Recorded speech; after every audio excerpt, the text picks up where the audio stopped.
Class 11 accountancy rectification of errors. ठीक, अब rectification of errors देखते हैं। क्वेश्चन नंबर 31 सॉल्व करेंगे।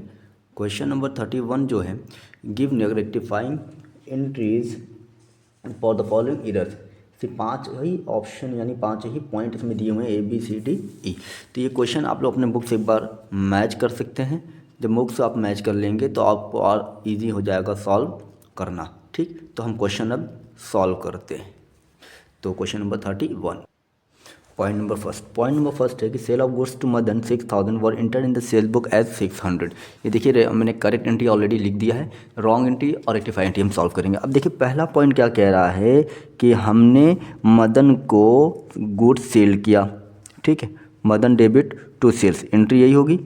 ठीक, अब अमाउंट होना चाहिए था 6000, इसने सिर्फ रिकॉर्ड किया है 600। ठीक, यही है, तो 6000 के देंगे, सिर्फ 600 ही रिकॉर्ड किया है। तो सही करने के लिए क्या कर लेंगे, फिर मदन को डेबिट करेंगे टू सेल्स अकाउंट 5400 कर लेंगे। ठीक है, ये हो गया question first, point number A हो गया। पॉइंट नंबर बी कह रहा है कि credit purchase of 1500 from Ajay has been wrongly pass through the sales book. यानी हमने क्या किया, अजय से परचेज किया था क्रेडिट पे, तो एंट्री क्या बननी चाहिए थी, purchase account debit to Ajay होना चाहिए था। लेकिन ये क्या हो गया, परचेज बुक में पास करना था, इसने पास कर दिया सेल्स बुक से। और आपको ये मालूम है कि सेल्स बुक क्या होता है, क्रेडिट होता है। सेल्स बुक क्या होता है, क्रेडिट। अब नील करने के लिए, सही करने के लिए सेल्स को भी डेबिट करेंगे, परचेज को भी डेबिट करेंगे। ठीक है, अब सेल्स बुक से रिकॉर्ड कर लिया था। अब देखिए अजय के बारे में, हाँ, purchase account debit, sales account debit to Ajay. उम्मीद है क्वेश्चन आपको समझ में आ रहा होगा। परचेज बुक में करना था, इसने कर किस में लिया था, सेल्स बुक में कर दिया था, तो परचेज डेबिट नहीं हुआ था।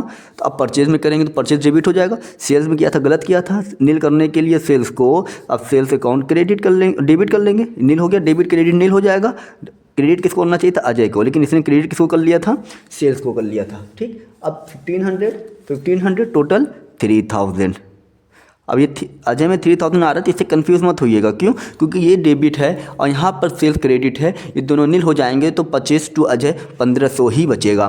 Point number C, repairs to building 300 were debited to building account. यानी हमने बिल्डिंग रिपेयर कराया था, ना कि खरीदा था। ठीक है, तो repair according to nominal account, repair को डेबिट करना चाहिए था 300 से, लेकिन इसने गलती क्या की है, इसने डेबिट कर दिया, आपके बिल्डिंग को डेबिट कर दिया, तो गलती हो गई ना। अब सही करने के लिए, सही जब करेंगे तो अब क्या करेंगे, रिपेयर्स को डेबिट कर देंगे और बिल्डिंग को क्रेडिट कर देंगे। देखिए अभी भी सब 2 साइडेड एरर्स आ रहे हैं, अभी 1 साइडेड एरर्स एक भी नहीं आया है जिसमें सस्पेंस आए। तो repairs account debit to building account.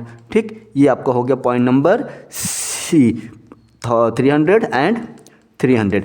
Point number D, क्या कह रहा है कि 2050 paid to Rohit is posted to the debit of Mohit account as 5020। यानी हमने रोहित को पे किया था, तो एंट्री क्या होनी चाहिए, तो Rohit debit to cash account 2050। लेकिन हमने रोहित के बजाय, instead of Rohit we have debited Mohit, तो it is the wrong entry. ठीक, फिर उसके बाद कि हमें अगर रेक्टिफाई करना होगा, then we have to do Rohit debit and Mohit credit. तो सबसे पहले यहाँ पे गलती हमने क्या किया था, मोहित को डेबिट कर दिया। It is wrong entry because Rohit should be debited, but instead of Rohit we have debited Mohit. ठीक, तो अब कितने से डेबिट किया था मोहित को हम लोगों ने डेबिट कर दिया था 5020 से डेबिट कर दिया। बहुत गड़बड़ कर दिया हम लोगों ने, यानी एंट्री भी गड़बड़ हुई, अमाउंट भी गड़बड़ हुआ। सही करने के लिए अब हम करेंगे, सही करने के लिए रोहित को डेबिट करेंगे।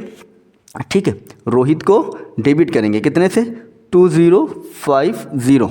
रोहित को डेबिट कर लिया 2050 से। अब मोहित क्या होगा, क्रेडिट होगा, मोहित को क्या करेंगे, क्रेडिट करेंगे। ठीक है, मोहित का हमने क्रेडिट तो कर लिया 5020, इतने से मोहित को क्रेडिट कर लिया। लेकिन अभी आप देखेंगे तो बैलेंस क्या हुआ, टैली नहीं कर रहा है, तो इसका मतलब डेबिट कम है। जब डेबिट कम है तो जो डेबिट में जितना कम है वो किस में चला जाएगा, सस्पेंस अकाउंट में चला जाएगा। अमाउंट आपका आएगा 2970। ठीक है, ये क्वेश्चन था, ये थोड़ा सा अच्छा था। तो उम्मीद करते हैं आपको ये क्वेश्चन समझ, ये पॉइंट समझ में आया हो। पॉइंट नंबर ई क्या है, purchase return book is overcast bye 400, तो बहुत बार आ चुका है। परचेज रिटर्न हमारा क्या होता है, क्रेडिट होता है। परचेज रिटर्न हमारा क्या होता है, क्रेडिट होता है, लेकिन उसने क्या कर दिया, ओवरकास्ट, यानी परचेज को 400 रुपये से ज़्यादा लिख लिया, क्रेडिट कर दिया है। तो अब सही करने के लिए परचेज रिटर्न अकाउंट डेबिट करेंगे। अब दूसरा कौन है, कोई नाम नहीं दिया है, तो सस्पेंस अकाउंट, ठीक है, कितना 400, ठीक। ये हो गया आपका क्वेश्चन सॉल्व। अगर कोई डाउट होता है किसी भी पॉइंट में तो आप कमेंट करके हमसे पूछ सकते हैं, वो फिर मैं एक्सप्लेन कर दूंगा।